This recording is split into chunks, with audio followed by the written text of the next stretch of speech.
Hello students, welcome back to our channel General Studies with Anup K. Verma। हम लोग कर रहे हैं इंडियन पॉलिटी से रिलेटेड जो डिफरेंट डिफरेंट सेक्शंस हैं उनसे जो भी इम्पोर्टेंट एमसीक्यूज बन सकते हैं आपके अपकमिंग एग्जाम के लिए वो series.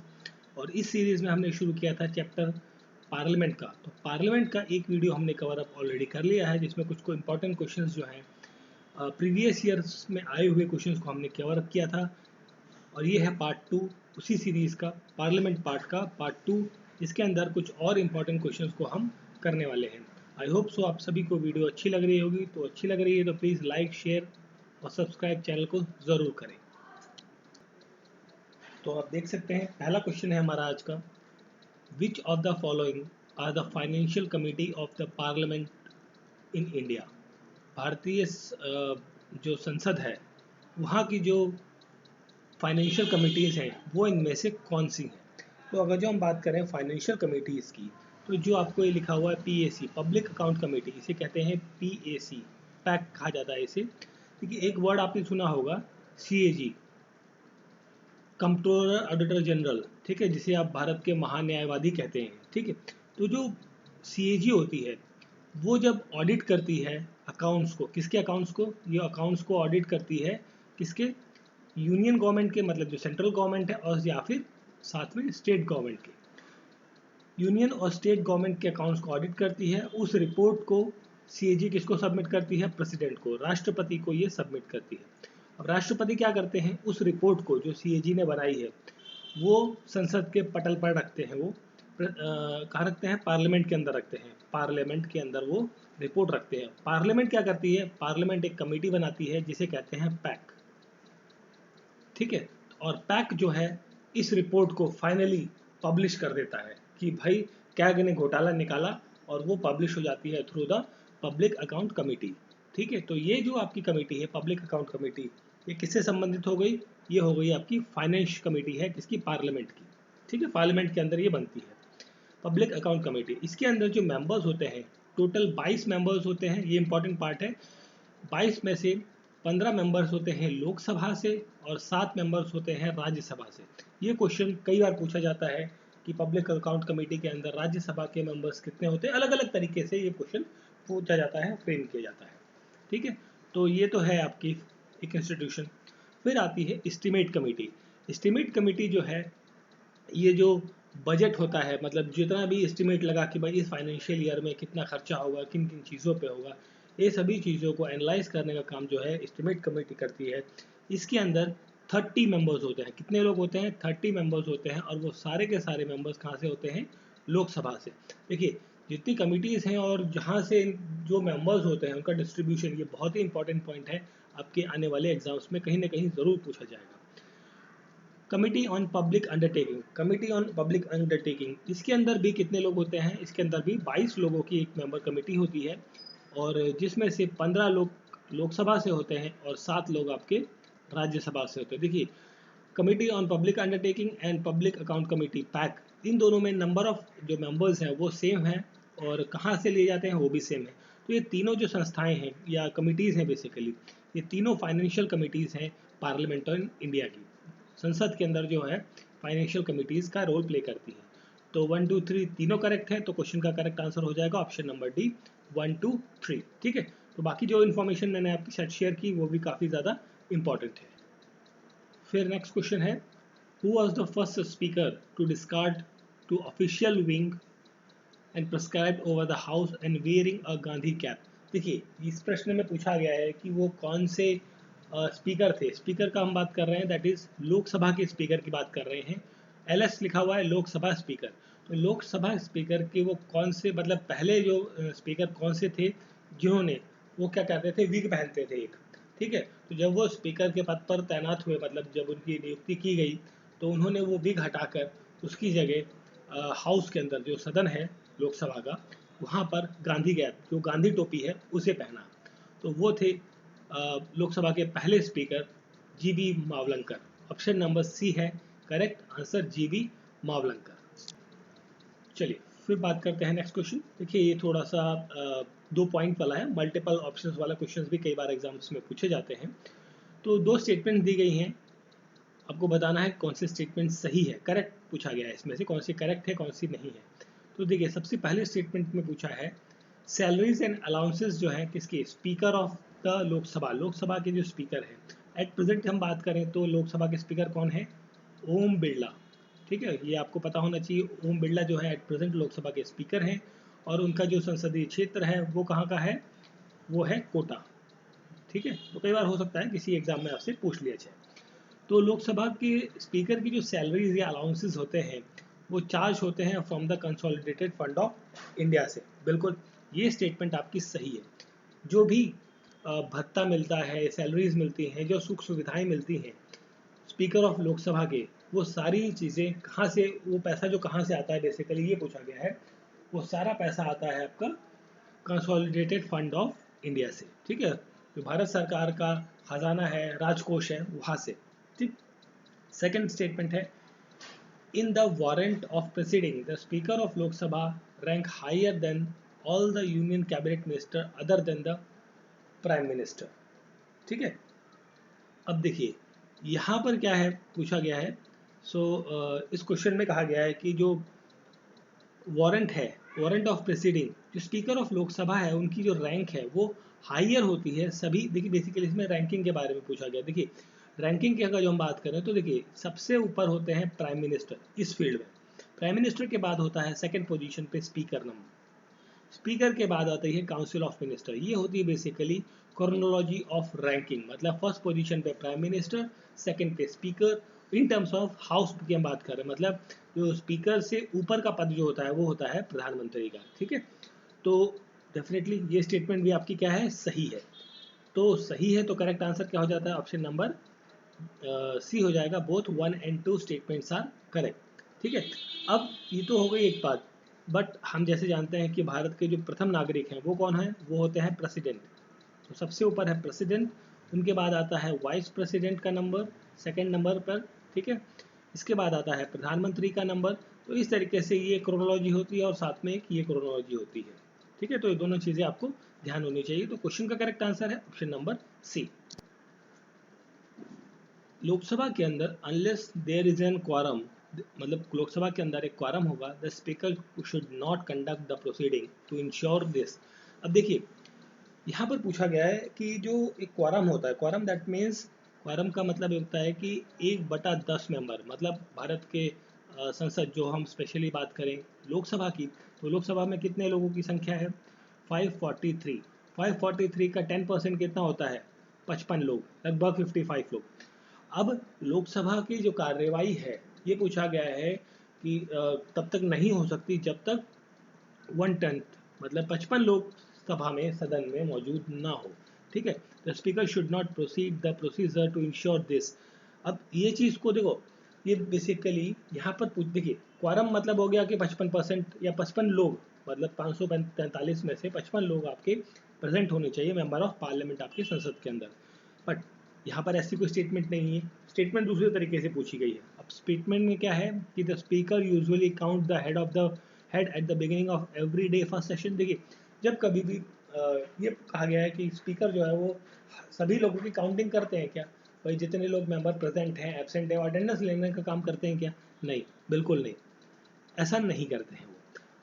Parliament secretariat keeps a watch on the attendance in the house and inform the speaker. देखिए ये स्टेटमेंट आपकी सही है यहाँ पर। ठीक है, तो यहाँ to ensure the parliament secretariat to keep a watch on the attendance on the house and inform the speaker, मतलब ये हो जाता है कि जो पार्लियामेंट सेक्रेटेरिएट होता है, सचिवालय होता है या सचिव होता है पार्लियामेंट का, वो अटेंडेंस लेने का काम या अटेंडेंस पर जो है उसकी नज़र रहती है, वो देखभाल करता है। और फिर वो हाउस के अंदर कितने लोग आए, कितने नहीं आए, क्या रहा, जो भी रहा है अप एंड डाउन, उन सभी का इंफॉर्मेशन जो है वो स्पीकर को पास करते हैं, उनको बताते हैं। ठीक है, तो क्वेश्चन का करेक्ट आंसर है ऑप्शन नंबर बी। ठीक है, और ये चीज़ आपको पता होनी चाहिए कि 1/10 मेंबर जो है वो प्रेजेंट होने चाहिए हाउस की कार्यवाही बढ़ाने के लिए। ये देखिए अगर ये चीज़ हम राज्यसभा की बात करें ना, तो वहाँ कितने मेंबर्स हैं, 250 लोग हैं। तो 250 में मतलब 10% कितना होता है, 25 लोग, मिनिमम 15 मेंबर्स, 25 मेंबर्स होने चाहिए राज्यसभा की कार्यवाही को बढ़ाने के लिए, चलाने के लिए। ठीक है, the attendance register keep at the entrance is monitored, ऐसा कुछ नहीं होता है, ठीक है। The speaker relies only on the members to bring to him notice और अक्वारम, ये स्टेटमेंट भी कुछ नहीं है। तो क्वेश्चन का करेक्ट आंसर हो जाता है आपका ऑप्शन नंबर बी, ठीक है। चलिए फिर हम बढ़ते हैं अपने अगले प्रश्न की तरफ। तो हमारा नेक्स्ट क्वेश्चन है, first female speaker of Lok Sabha, Lok Sabha की जो पहली महिला स्पीकर थी वो कौन थी? तो वो थी आपकी विजय लक्ष्मी पंडित, सॉरी विजय लक्ष्मी पंडित नहीं, sorry, first speaker of Lok Sabha वो थी मीरा कुमार। ऑप्शन डी रहेगा यहाँ पर करेक्ट आंसर। मीरा कुमार जो थी वो कौन थी? पहली महिला लोकसभा स्पीकर थी, ठीक है। और ये जो है विजय लक्ष्मी पंडित जी, ये कौन थी? ये थी यूएनजीए की, यूएनजीए मतलब यूनाइटेड नेशन जनरल असेंबली, वहाँ पर जो प्रेसिडेंट का पद होता है वो इन्होंने उस पद पर विराजमान रही थी। और ये बेसिकली थी सिस्टर किसकी? ये है पंडित जवाहरलाल जेएल नेहरू, पंडित जवाहरलाल नेहरू की कौन सी थी? सिस्टर थी विजय लक्ष्मी पंडित। सुचिता कृपलानी, सुचिता कृपलानी कौन है? ये उत्तर प्रदेश की फर्स्ट फीमेल सीएम, ठीक है। पहली महिला चीफ मिनिस्टर जो थी वो थी सुचिता कृपलानी, जो कि थी उत्तर प्रदेश की, ठीक है। तो क्वेश्चन का करेक्ट आंसर हो जाता है option number D, Meera Kumar. चलिए फिर हम बढ़ते हैं अपने अगले क्वेश्चन की तरफ। इसमें पूछा गया क्या राज्यसभा कैसे डिसॉल्व हो सकती है? अब देखिए, राज्यसभा जो है वो कभी डिसॉल्व नहीं होती। डिसॉल्व मतलब भंग होना या खत्म कर देना, ठीक है। तो ऐसी चीज़ें जो है वो राज्यसभा के साथ नहीं होती हैं, ये डिसॉल्व नहीं होती। क्यों नहीं होती? क्योंकि राज्यसभा एक परमानेंट हाउस है, परमानेंट हाउस है, ठीक है। और जो लोकसभा है आपका, ये एक टेम्परेरी हाउस है। और टेम्परेरी हाउस दैट मीन्स इसमें जो गवर्नमेंट है वो तब तक रहेगी जब तक उसके पास क्या है? मेजोरिटी है, ठीक है। जैसे ही उसने मेजोरिटी लूज करी वो वहाँ पर सरकार गिर जाती है, प्रेसिडेंट वहाँ पर डिसॉल्व कर देते हैं पूरी लोकसभा को, ठीक है। तो राज्यसभा डिसॉल्व नहीं होती, ये चीज़ आपको ध्यान रखनी है। इसमें पूछा गया at the end of 10 year, ऐसा कुछ नहीं है, 5 साल में ऐसा कुछ नहीं है। और dissolve at the Lok Sabha automatically, ऐसा नहीं है। नन ऑफ द अबव यहाँ पर रहेगा correct answer, option number D correct answer रहेगा। राज्यसभा कभी डिसॉल्व नहीं होती, ये परमानेंट हाउस है, ठीक है। अब देखिए, जैसे अगर जो हम बात करें केंद्र सेंट्रल लेवल पे, मतलब यूनियन लेवल की हम बात करते हैं, और यहाँ हम बात करते हैं स्टेट लेवल की। तो यूनियन लेवल में एक तो हो गई आपकी राज्यसभा, जिसे आप अपर हाउस भी कहते हैं, upper house UH upper house भी कहते हैं। और एक होता है लोकसभा, और जिसे आप हाउस ऑफ द पीपल या लोअर हाउस भी कहते हैं, लोअर हाउस या फिर हाउस ऑफ द पीपल के नाम से भी हम जानते हैं, ठीक है। राज्यसभा परमानेंट हाउस है, ये आपका 5 साल के लिए लोग चुनते हैं, यहाँ पर आते हैं, उसके बाद डिसॉल्व होती है, फिर आते हैं, ये सब चलता रहता है। But this is the permanent house, ये कभी खत्म नहीं होता। वही चीज़ अब स्टेट की तरफ बात करें तो यहाँ पर होता है एक MLA, मतलब आप कह लीजिए कि MLA एक पोस्ट है, basically member of legislative assembly, ठीक है। विधान सभा जिसे कहते हैं आप, इसे विधान सभा, ठीक है।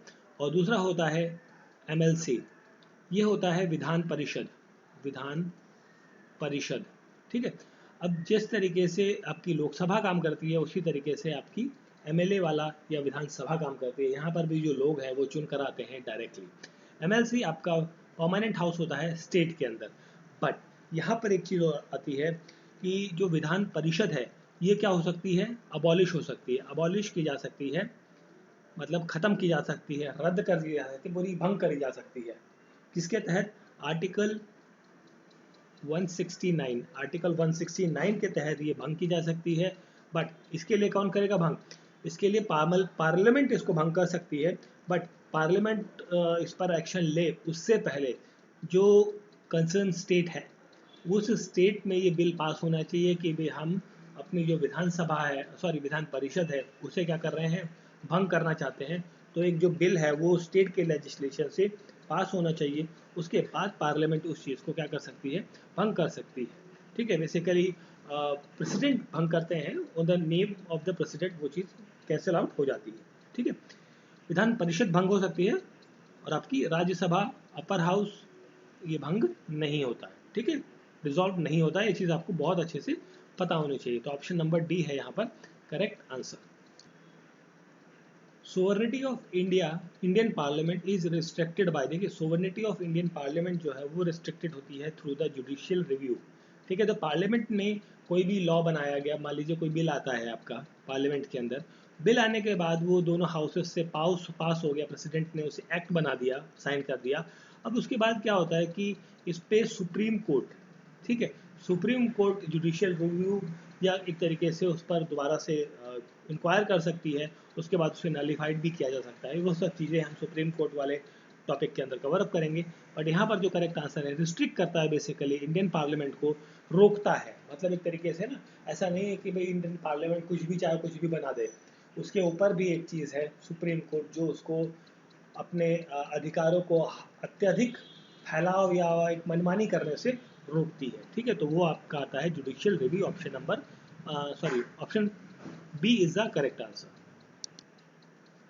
नेक्स्ट क्वेश्चन है, in what ways does the Indian parliament exercise control over the administration. देखिए, जो पार्लियामेंट है, भारत का पार्लियामेंट, संसद, वो किस तरीके से अपने जो काम है उनको कंट्रोल करता है ओवर द एडमिनिस्ट्रेशन के ऊपर। तो उसके लिए जो संस्था है वो होती है आपकी पार्लियामेंट्री कमेटीज़। आपने देखा होगा बहुत सारी पार्लियामेंट्री कमेटीज़ जो होती हैं, जैसे पैक हो गया या आपका एस्टीमेट कमेटी, इस तरीके से बहुत सारी कमेटीज़ जो हैं वो निर्धारित करती हैं या कंट्रोल करती हैं पूरे प्रशासन को चलाने में पार्लियामेंट के। फिर एक सवाल आता है आपका, controller and auditor general of India, जिसे आप CAG के नाम से जानते हैं, कैग जिसे कहा जाता है, ये एक्ट करता है as the chief accountant and auditor for the, किसके लिए बेसिकली ये काम करता है। जो कैग है ये एक बेसिकली चीफ अकाउंटेंट या ऑडिटर की तरह काम करता है फॉर द यूनियन गवर्नमेंट, मतलब सेंट्रल गवर्नमेंट और द स्टेट गवर्नमेंट, इन दोनों के लिए। मतलब जो खाते होते हैं या खर्चे का हिसाब है सेंट्रल गवर्नमेंट का और स्टेट गवर्नमेंट का, उन दोनों को मॉनिटर करने का या उसको ऑडिट करने का काम जो है वो कौन करता है, कैग करता है, controller and auditor general of India. ठीक है, अब यहाँ पर क्या होता है, बेसिकली जो CAG है ये क्या होता है, ये होता है आपका हेड ऑफ, एक संस्था का हेड होता है, head of the Indian audit and accounts department. Head of एक डिपार्टमेंट है Indian audit and account department, उसका जो होता है हेड होता है कौन, कैग, CAG। ठीक है, और CAG को एक और नाम से भी जाना जाता है, गार्जियन ऑफ पब्लिक पर्स के नाम से भी हम जानते हैं किसको, CAG को, कैग को। ठीक है, और जैसे कि अभी हमने पिछले एक क्वेश्चन के साथ डिस्कस किया था कि कैग जो है वो इंक्वायर करेगा बजट्स को, मतलब जो भी खर्चे रहे हैं गवर्नमेंट के, स्टेट गवर्नमेंट या सेंट्रल गवर्नमेंट की, तो उनको इंक्वायर करेगा, उसकी रिपोर्ट जो है वो प्रेसिडेंट को देगा। प्रेसिडेंट पार्लियामेंट के पटल पर पार्लियामेंट में उस रिपोर्ट को रखते हैं। उसके बाद एक कमेटी बनती है, पैक, पब्लिक अकाउंट कमेटी, और पब्लिक अकाउंट कमेटी जो है वो रिपोर्ट को पब्लिश करती है और कहती है कि भाई कैग ने घोटाला निकाला है। ठीक है, फिर देखिए नेक्स्ट क्वेश्चन है, विच of the following statement is not correct. आपको नॉट करेक्ट बतानी है इन स्टेटमेंट में से। Vice president is the chairman of Rajya Sabha, बिल्कुल, राज्यसभा के एक्स ऑफिशियल चेयरमैन होते हैं वाइस प्रेसिडेंट। ठीक है, और नेक्स्ट है, vice president of India acts as a president at the time of vacancy, बिल्कुल, जब राष्ट्रपति जब अपने पद पर नहीं होते या देश में नहीं है, कहीं बाहर गए हैं, तो उस टाइम पर vice president as a president काम करते हैं। तो ये स्टेटमेंट भी आपकी सही है।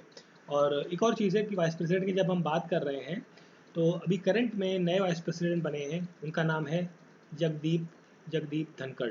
ठीक है, जगदीप धनखड़, ये आपको नाम पता होना चाहिए। और ये इससे पहले गवर्नर थे कहाँ के, वेस्ट बंगाल के गवर्नर रह चुके हैं, और वो बने हैं अभी नए वाइस प्रेसिडेंट। इन्होंने अभी 11 तारीख को शपथ ली है, 11 अगस्त को। ठीक है, तो 2 पॉइंट्स तो आपके सही हो जाते हैं। चलिए, नॉट करेक्ट पूछा, उसे ढूंढ रहे हैं हम लोग। While acting as a president, जब प्रेसिडेंट का पद का काम कर रहे हैं, तो vice president does not perform this duty as a office of Rajya Sabha. देखिए, जब वाइस प्रेसिडेंट प्रेसिडेंट बन गए, तब देखिए इस टाइम पर ये एक्स ऑफिशियो चेयरमैन थे आपके राज्यसभा के। जब ये प्रेसिडेंट बन गए तो ये उस टाइम पर ex officio chairman of the Rajya Sabha की जो ड्यूटीज़ हैं, उनके फंक्शंस हैं, वो परफॉर्म नहीं करेंगे। वो सिर्फ प्रेसिडेंट का काम करेंगे, जो भी प्रेसिडेंट का काम है उस टाइम पर। ठीक है, अब बात ये रहती है कि इस टाइम पर राज्यसभा का कौन भाई लीडर होगा, मतलब जो लीडर ऑफ हाउस या चेयरपर्सन ऑफ द हाउस कौन होगा, तो उसके लिए डिप्टी चेयरपर्सन जो है वो अपॉइंट किया जाता है, वो कामकाज को संभालता है, उसको कैरी ऑन करता है। ठीक है, तो ये स्टेटमेंट भी आपकी सही है। तो 3 स्टेटमेंट सही है, तो जाहिर सी बात है गलत कौन सी होगी, चौथी। तो क्वेश्चन का करेक्ट आंसर क्या होगा, ऑप्शन नंबर 4। अब ये क्या होता है ये भी पढ़ लेते हैं इसमें। When the vice president acts as a president, जब उपराष्ट्रपति राष्ट्रपति का काम कर रहे हैं, तो duties of president are performed by the person nominated by the president in the consultation with the prime minister. देखिए इसमें प्राइम मिनिस्टर का कंसल्टेशन या नॉमिनेशन ऐसी चीज़ें कोई भी नहीं रहती है। ठीक है, तो क्वेश्चन का करेक्ट आंसर है ऑप्शन नंबर डी। चलिए फिर हम बात करते हैं नेक्स्ट क्वेश्चन की। एक और क्वेश्चन है, who administer the oath of the office of president. देखिए राष्ट्रपति सबसे ऊपर है, मतलब first citizen of the country हम कहते हैं इसे। ठीक है, और अभी नए नए राष्ट्रपति बने हैं जिनका नाम है द्रौपदी मुर्मू। ठीक है, तो द्रौपदी मुर्मू जी जो है वो अभी भारत की नई राष्ट्रपति बनी है। तो इनको शपथ किसने दिलाई, तो इनको शपथ दिलाई थी चीफ जस्टिस ऑफ इंडिया ने, मतलब जो CGI है, MN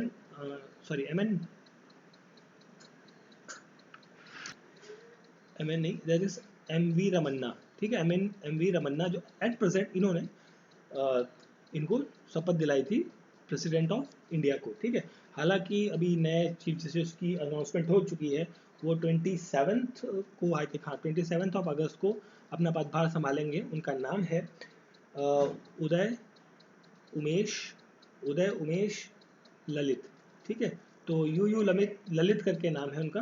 तो वो 27 तारीख को भी आने वाले कुछ दिनों में अपना पदभार संभालेंगे। ठीक है, तो जब कभी भी आप एग्ज़ाम दे रहे हैं, हो सकता है कि 6 महीने बाद या 1 साल बाद आप दें एग्ज़ाम, तो उस टाइम पर जो भी CGI हैं उनका नाम आपको ध्यान होना चाहिए। ठीक है, तो बट क्वेश्चन ये था कि भाई प्रेसिडेंट को ओथ कौन दिलाते हैं, चीफ जस्टिस ऑफ इंडिया।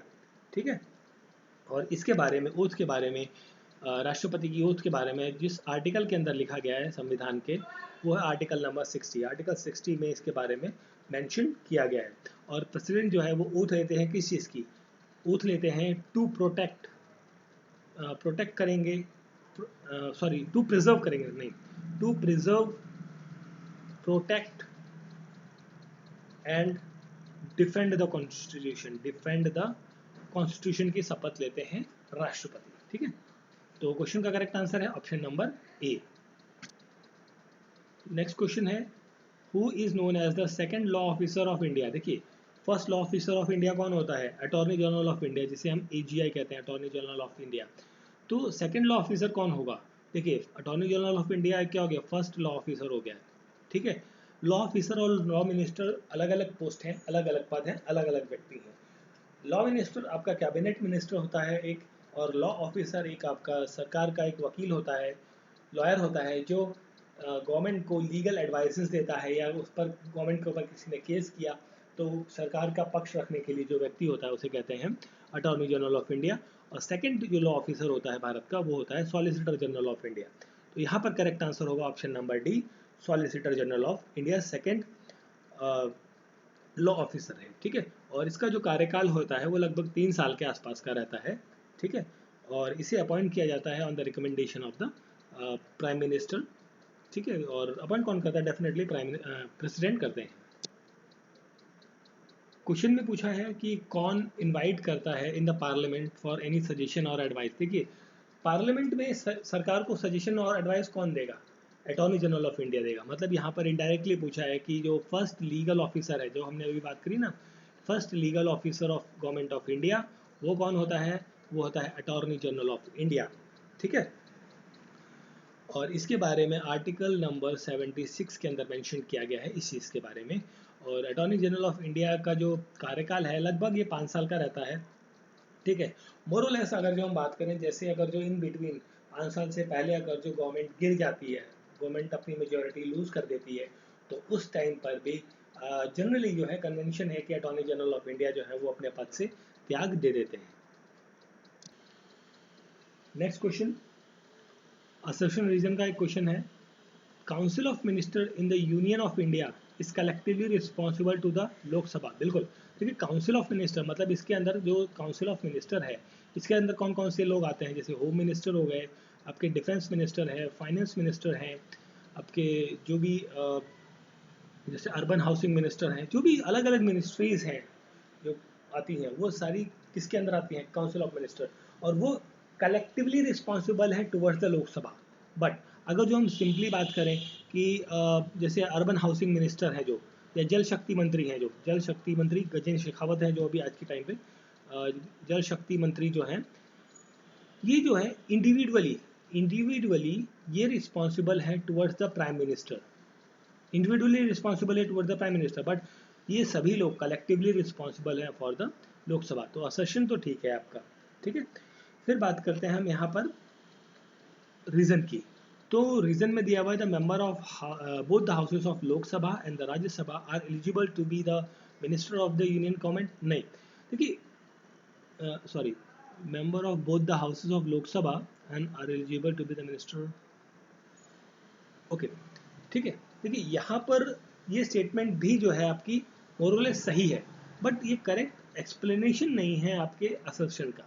भाई देखिए, लोकसभा का मेंबर हो या आपका राज्यसभा का मेंबर हो, राज्यसभा या लोकसभा का कोई भी मेंबर हो, एमपी है, तो वो गवर्नमेंट ऑफ इंडिया या यूनियन गवर्नमेंट के अंदर कोई भी पद लेने के लिए एलिजिबल है। बट ये करेक्ट एक्सप्लेनेशन नहीं बन पाता रहा है, या करेक्ट रीज़न नहीं बन पा रहा है कि ऊपर वाली स्टेटमेंट के लिए। तो यहाँ पर जो करेक्ट आंसर होगा यहाँ पर ऑप्शन नंबर बी रहेगा, both assertion reason are true, R is not a correct explanation for the ए।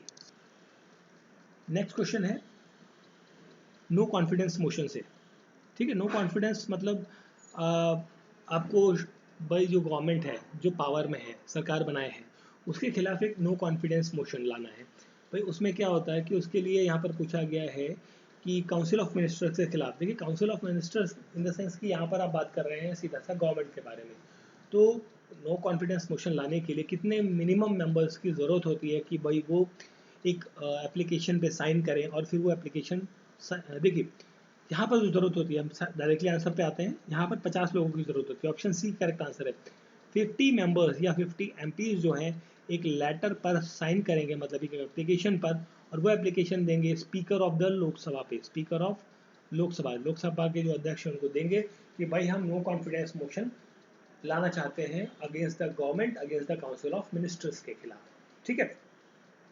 तो भाई अब वो स्पीकर के ऊपर डिपेंड करता है। भाई डिपेंड क्या करता है, बेसिकली जब साइन किया हुआ है तो भाई स्पीकर अलाउ करते हैं, उसके बाद फिर वोटिंग्स होती हैं। वोटिंग्स में अगर जो नंबर्स गवर्नमेंट के फेवर में आते हैं तो गवर्नमेंट बच जाती है, अगर जब गवर्नमेंट के खिलाफ आते हैं तो गवर्नमेंट गिर जाती है। फिर नई इलेक्शंस होते हैं या कोई और जो अलग पार्टीज़ हैं वो अपना कोalition करके गवर्नमेंट बनाती हैं। तो इस तरीके के खेल जो हैं पॉलिटिक्स में, आपने बहुत सारे न्यूज़ में आजकल तो बहुत ज़्यादा, जैसे महाराष्ट्र का केस हो गया, आप बिहार का केस ले लीजिए, एमपी का केस ले लीजिए, बहुत सारे ऐसे स्टेट्स में इस तरीके से गवर्नमेंट गिरी है, नो कॉन्फिडेंस मोशन लाया गया है, तो इस तरीके से दोबारा आई है, ठीक है। ये स्टेट की बात है, बट हम सेंट्रल की बात कर रहे हैं तो सेंट्रल में भी ये चीज़ें होती है, ठीक है। तो मिनिमम 50 लोग जो है वो आपके कहाँ चाहिए, लोकसभा के अंदर चाहिए, जो इस एप्लीकेशन पे साइन करके फॉरवर्ड करेंगे, ठीक है।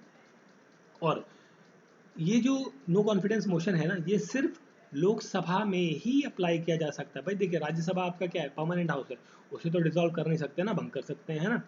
तो ये जो नो कॉन्फिडेंस मोशन का कॉन्सेप्ट है, ये सिर्फ इनिशिएट किया जा सकता है लोकसभा में ओनली, ठीक है। और इसके लिए जो एक rule of procedure and conduct है पार्लियामेंट का, जो पार्लियामेंट कैसे चलेगी उसके लिए जो अलग से रूल बुक है, उसके रूल 198, मतलब रूल 198 के अंदर ये चीज़ मेंशन की गई है, ठीक है। नेक्स्ट क्वेश्चन है हमारा, with reference to the constitution of India consider the following statement. कुछ स्टेटमेंट्स दी गई हैं, आपको बतानी है कौन से स्टेटमेंट सही है गलत है। तो देखिए सबसे पहली स्टेटमेंट है, council of minister of the union are responsible to both the houses of parliament.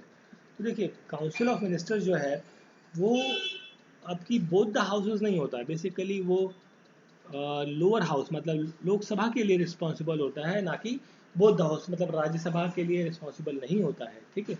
मोर और लेस आपका ये स्टेटमेंट क्या हो जाता है, गलत हो जाता है, ठीक है। फिर हम बात करें अगली स्टेटमेंट की, the president of India can not appoint any one as a union minister not recommended by the prime minister. मतलब यहाँ पर जो है जो देखिए काउंसिल ऑफ मिनिस्टर जो है उनकी भी शपथ कौन दिलाते हैं, राष्ट्रपति दिलाते हैं। उनको भी अपॉइंट किया जाता है किसके द्वारा, राष्ट्रपति के द्वारा, बट रिकमेंडेशन किसकी रहती है, प्राइम मिनिस्टर की। ठीक है। तो यहाँ पर कहा गया है कि राष्ट्रपति जो है किसी ऐसे व्यक्ति को अपॉइंट नहीं कर सकते एज अ यूनियन मिनिस्टर जिसको प्राइम मिनिस्टर या प्रधानमंत्री ने रिकमेंड नहीं किया है। मतलब मान लीजिए सपोज कर लीजिए कोई पर्सन बी है, तो बी को रिकमेंडेशन नहीं दी है प्राइम मिनिस्टर ने कि भाई इसको हम मंत्री बनाएं, तो राष्ट्रपति जो है आपके वो अपॉइंट नहीं कर सकते बी पर्सन को एज अ यूनियन मिनिस्टर, या कोई भी पद नहीं दे सकते। ठीक है, पद तो देना बेसिकली प्राइम मिनिस्टर का काम है कि इस डिपार्टमेंट में कौन संभालेगा, but as a union minister उसको नहीं ले सकते। ठीक है, तो सेकंड स्टेटमेंट आपकी सही है, फर्स्ट स्टेटमेंट गलत है। तो क्वेश्चन का करेक्ट आंसर रहेगा option number B, only 2 statement is right. ठीक है, चलिए फिर हम बात कर लेते हैं नेक्स्ट क्वेश्चन की। अगला क्वेश्चन है हमारा, who exercise the actual executive power under the parliamentary form of government. Parliamentary form of government के अंदर जो रियल या कह लीजिए अब एक्चुअल एग्जीक्यूटिव पावर है वो किसके पास होती है। देखिए वो होती है, दो पावर हो गई, एक होती है ये देखिए एग्जीक्यूटिव पावर है, ये वाला टर्म एग्जीक्यूटिव पावर दो तरीके से डिवाइडेड है होती है। एक होती है रियल कह लीजिए, या आप एक्चुअल कह रियल या फिर एक्चुअल कह लीजिए, एक्चुअल या रियल एग्जीक्यूटिव पावर। और दूसरी होती है nominal, nominal nominal power, nominal executive power. तो रियल जो पावर है या एक्चुअल पावर जो है वो प्रधानमंत्री के पास होती है, मतलब जो एक्चुअली काम कर रहे हैं ऑन द फील्ड में वो कौन करते हैं, प्रधानमंत्री करते हैं। और जो नॉमिनल मतलब किनके नाम पर किया जाता है वो होते हैं प्रेसिडेंट। ठीक है भाई, देखिए प्रधानमंत्री जो काम करते हैं, जो बिल लाते हैं, जो रूल्स लगाते हैं, या जो भी काम कर रहे हैं वो किसके नाम पर कर रहे हैं, प्रेसिडेंट के नाम पर कर रहे हैं। ठीक है, तो जो एक्चुअल एग्जीक्यूटिव पावर है वो कौन है, पार्लियामेंट्री फॉर्म। देखिए भारत के अंदर पार्लियामेंट्री फॉर्म ऑफ गवर्नमेंट है, ये हमने कहाँ से लिया है, ब्रिटेन के कॉन्स्टिट्यूशन से लिया है, ब्रिटेन के कॉन्स्टिट्यूशन से ये चीज़ हमने बोरो करी है। तो क्वेश्चन का correct answer option number B, prime minister, प्रधानमंत्री। ठीक है, प्रधानमंत्री जो है वो रियल एग्जीक्यूटिव पावर है।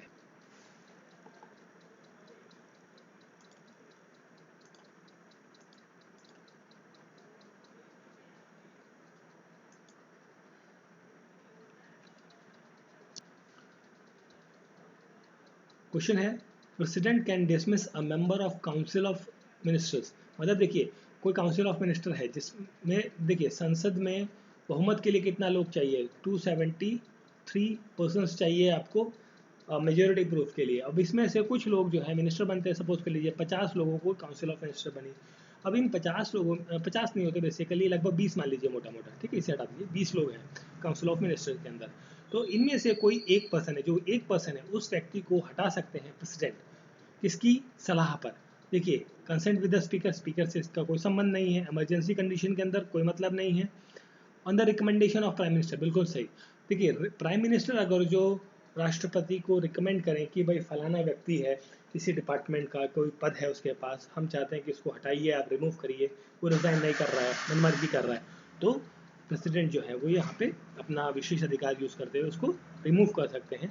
और काउंसिल ऑफ मिनिस्टर को प्रेसिडेंट जो है एडवाइस भी कर सकते हैं, जिसके बारे में आर्टिकल 74 के अंदर मेंशन किया गया है। ठीक है, तो ये थे कुछ इंपॉर्टेंट क्वेश्चंस हमारे पार्लियामेंट का जो पार्ट 2 है इस वीडियो के अंदर। ठीक है, आई होप सो वीडियो अच्छा लगा होगा, तो प्लीज़ लाइक शेयर और सब्सक्राइब चैनल को ज़रूर करें।